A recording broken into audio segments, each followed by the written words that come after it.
Do you know what that is? Is that marsh herring?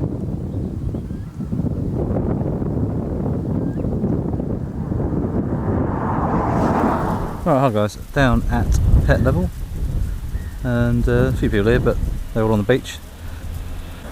Out with the 200-600, messing around with it, and took a few shots. I found out actually that shooting in crop mode, I know you lose down to 26 megapixels, but actually for tracking subjects it seems to be a bit better. Gives you a little bit more reach as well. Oh, the cows are getting frisky.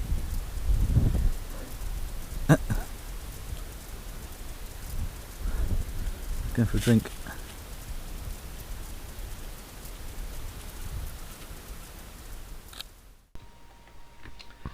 So, been messing around with the 200-600mm lens on the A7R4. Messing around with the settings quite a bit, so I've kind of played around with it and set the sensitivity to lock on, which is like number 1 in the menus, and also kind of messing around with the different focus areas. And for me it's turning out that going back a bit old school, like we used to have back with the DSLRs and things like that, sort of like the centre spot or centre large focal area, because it's kind of locked on. I think with the A7R4, and it doesn't really communicate with the lens 100%, there's obviously an issue down the line somewhere, which hopefully make it fixed with the firmware update. They're actually sort of locking the focus points in the centre of the frame, and pretty much tracking as much as you can.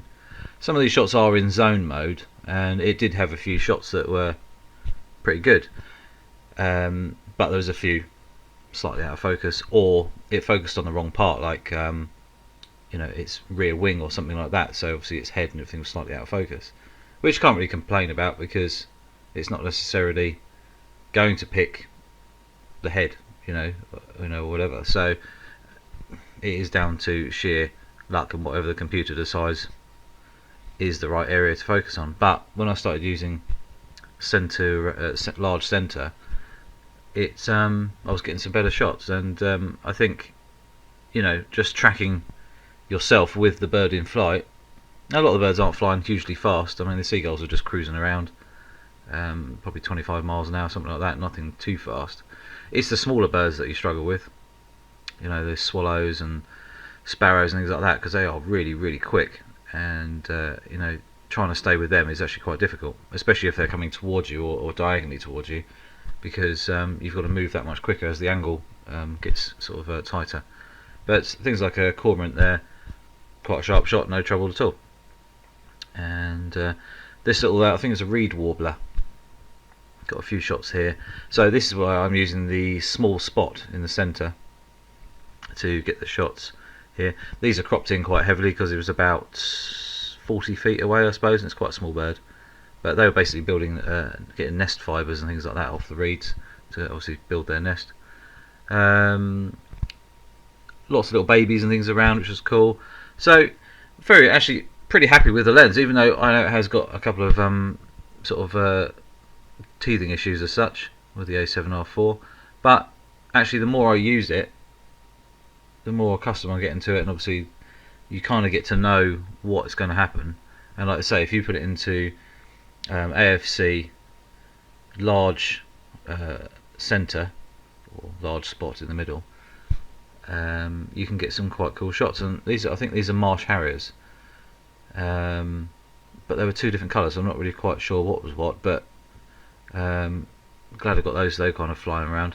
But also there's a lot of heat haze, so anything more than sort of 150 feet away, you were starting to see a lot of heat haze, and obviously it causes noise in the air and, you know, things like that. So, but these are cropped in quite heavy, but focus not a problem. The only problem I did have is when I still had it on, like I say, I'm messing around with the focus settings, just trying to work out the best results. These were, I had it on zone mode, I think it was, and as it came down lower to where the reeds were, it obviously decided to pick the reeds rather than the bird, and that's where I needed to swap to the large spot to basically choose what I wanted to see.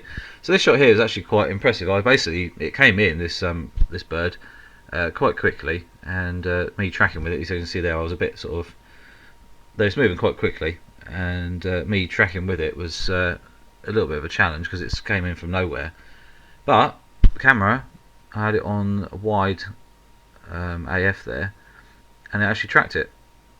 So it can do it, but then I wasn't moving quick enough, so basically it went out of shot. There's about 6 or 7 shots of this basically until I caught the bird back up again, and then I got it back in shot. But it stayed with it, ignored all the reeds in front of me and obviously the other side of the bird, so you can see the out of focus reeds there.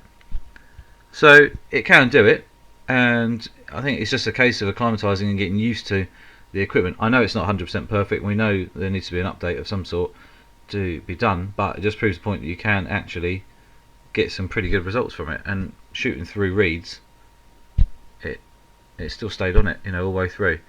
The only bit it didn't, obviously, is where I didn't move quick enough and the bird went out of shot. And I shoot with both eyes open, especially when I'm tracking animals, because my left eye is basically looking to see where the animal is, or I'm trying to keep up with it, and my right eye is actually looking obviously through the camera, so I can make sure I'm actually on target. So that's how I kind of work. But as you can see, it's still on it, even though it's going through all those reeds there, still going through it. So yeah, actually quite impressed on it. Actually did that, and still going. And that was the last one before it went down a little bit too far. I just let off, and that was kind of the shot really. As you can see here, I think that's the one of the reed warblers there coming in. That's quite heavily cropped in as well. It's quite a long way away, but again, still tracking it quite well. I think these are the reed warblers, and they were basically the little furry bits on top of the reeds there. They were basically getting nest fibres. I think that's what they were doing, because they kept going in and out, so obviously building a little nest there. But I couldn't get any closer. This is the shot here, so it's the only one I kind of got in focus. It's because I had it on zone. It went for the closest object, which is actually those reeds in the lower section. And by the time I clicked on my lens button to actually just change into a smaller spot or a centre spot, it had kind of gone down, so I'd kind of missed the shot there. Yeah, so quite pleased with the shots we've got. Met a guy called Patrick down there and had a good chat, so that was quite nice to have a chat with another photographer there. These birds are really interesting, but unfortunately couldn't get any closer than probably, I'm guessing, 30 feet or so, thereabouts, maybe more. So relying on the resolution of the A7R4 here to actually get a little bit closer and actually see what was actually going on, and still getting usable photos with it. But you can see there it's got a little bit of fibre in its mouth. But yeah, so like I say, for me the AFC large centre spot as such seems to work best. And you've just got to move your arse, basically just move that camera and try and stay with the bird in flight in the middle of the shot, and it seems to do pretty well. Like I say, every other shot's static ones absolutely fine, but again, getting shots like this, I mean, it's only a seagull, but it worked. And I think at the moment, as a little workaround, until we do get some kind of update in the future, it's still making the lens usable. I've still got quite a good hit rate. These are the shots that I just chose that were actually the more pleasing to the eye. I have got quite a few still in focus. There was a few that were out or soft, or it focused in the wrong place, blah blah blah. But then it almost makes it more challenging and actually a bit more enjoyable than actually just getting every single shot perfect and making it too easy for us in some respects. It is frustrating that the camera sometimes decides it's not going to focus properly, and obviously that is part of the issue.